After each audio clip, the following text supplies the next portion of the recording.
So, looking at talents now. So I'm going to, as I say, look at from the point of view of single target. Let's say we're going to tackle a single target boss first of all, then look at AoE a bit later. So in the top row, fairly straightforward, isn't it? We're going to use execution sentence. Okay. Notice we don't have to click learn or anything like that. Because there's no reagent anymore, we can just click these around as much as we like. I'm making a right mess of my toolbar now. But execution sentence for the single target. Turalian's Might is, you know, if it's AoE, you're going to use Consecrate. If it's single target execution sentence, this is like niche ability. I don't know when this is going to be useful. Be fun finding out. I imagine it will be in certain situations, but mostly single target. This one. Now, this next one is sort of our Crusader Strike modifier. A lot of these talent rows modify a particular core ability, which I quite like. Of course, at the moment, not set in stone. So, Fires of Justice, this just straight up increases the damage done by a Crusader Strike. So let's say we're fine with Crusader Strike where it is, just let it do more damage. You would check that one. Crusader Flory. Same damage as Crusader Strike, still generates a holy power, but 3 charges. So this is a bit more flexible. You might need to do a spamming, for example. Maybe start of a fight just to get up a load of holy power really quickly. Remember, there's fairly long cooldowns on these abilities. Not going to be easy to generate holy power really quickly, certainly at the start. So maybe that helps that, or just on demand when it's needed. Zeal, a bit less. Still grants 1 holy power. But this time you increase your attack speed by 20%. Attack speed, I've mentioned this before. Ideally it would increase haste, not necessarily by 20%, that would be quite high. But I draw the parallel with Seraphim now. When Seraphim, even when the game launched, but certainly in beta, and I'm sure even when it launched, it buffed attack power, as well as the other things it buffs. Not that useful. And then it was changed so it buffed haste. Much better. We have things that interact with haste. We don't have anything that interacts with attack speed. So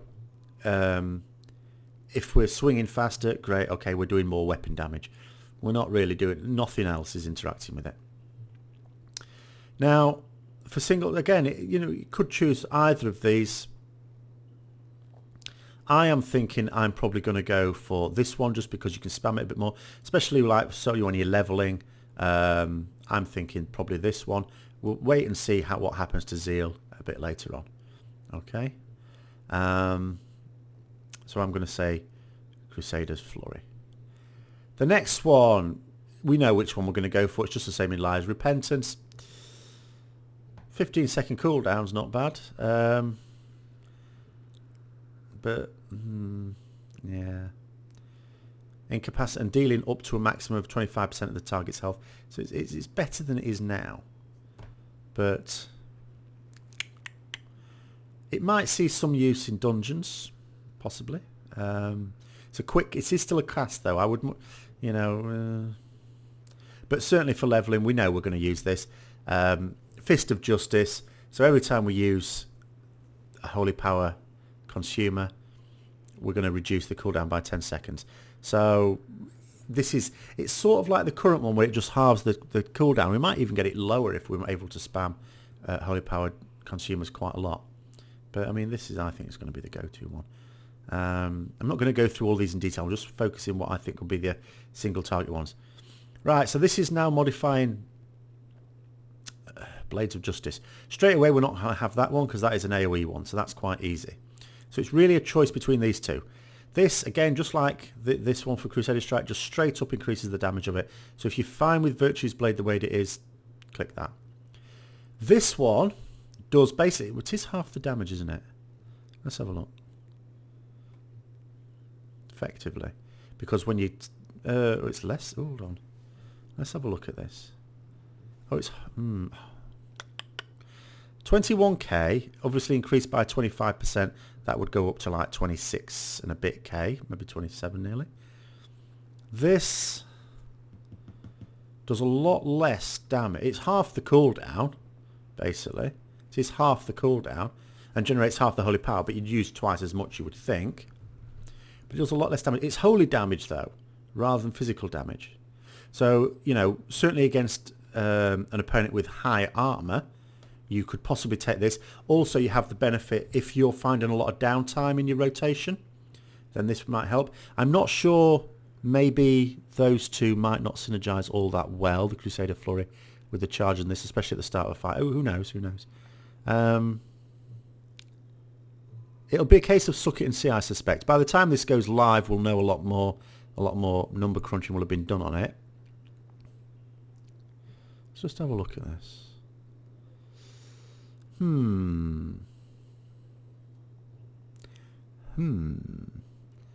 What do we think? High armor targets or just do... I'm going to go for this one just because when you're soloing stuff, it might not have that much damage anyway. Just blast it quickly. Yeah, and at the moment, I'm not all that used to using it. This, in terms of where I've put it on my keybind, is in the same place of Exorcism, which you don't use that much. So I'll need to get practice in using that more. Right, the next one.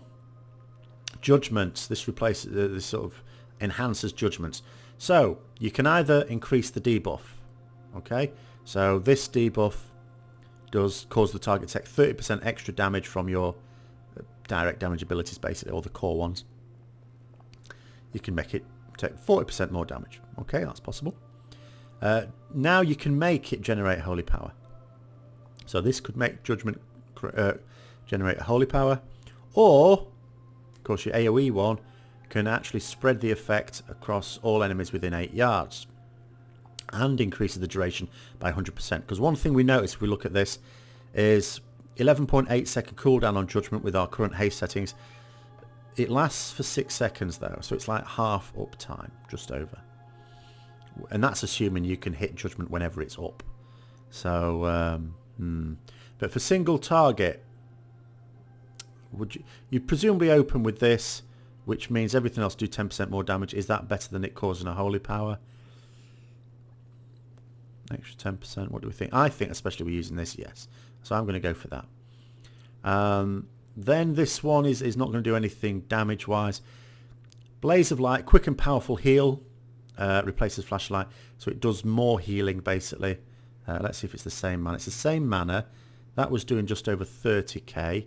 This is doing 56k, so you'd still get 3 uses out of it, but it's now going to do over half your healing, so, you know, there's that possibility. Divine Steed is your movement speed, just for 4 seconds, just move really quickly. Eye for an Eye, counter any enemy that strikes you melee for 12 seconds. Melee, you've got to use Holy Power for it though. Melee attacks made from behind cannot be counter-attacked. So, I'm not going to use Holy Power for it at the moment, unless someone tells me it's awesome. I think more for PvP, maybe, but maybe not. I mean, remember, PvP get their own talent line. So, but what do we think? I just think that. Because it's utility at the end of the day, you just don't really mind, does it? I don't want it there, though. I want it there. And then these. So we can have Final Verdict. That just basically buffs our Templar's Verdict by 15%. So for single target, you'd be thinking, yeah. Seal of Light. 3 Holy Power. Increase attack speed by 35% and movement speed. So if there's a lot of movement, maybe you go for that for larger than movement speed. The attack speed, again, it's a bit like with Zeal. Attack speed, yes, will do more damage. It's much better to have haste. Holy Wrath. So I'm, you know, that's AoE. I'm going to go Final Verdict. So that's what I've got there, and that's what I'm going to go with. So I'm going to follow this up in the next video with some actual use of these abilities whilst leveling and see how they work in practice. Until then, I'll see you later.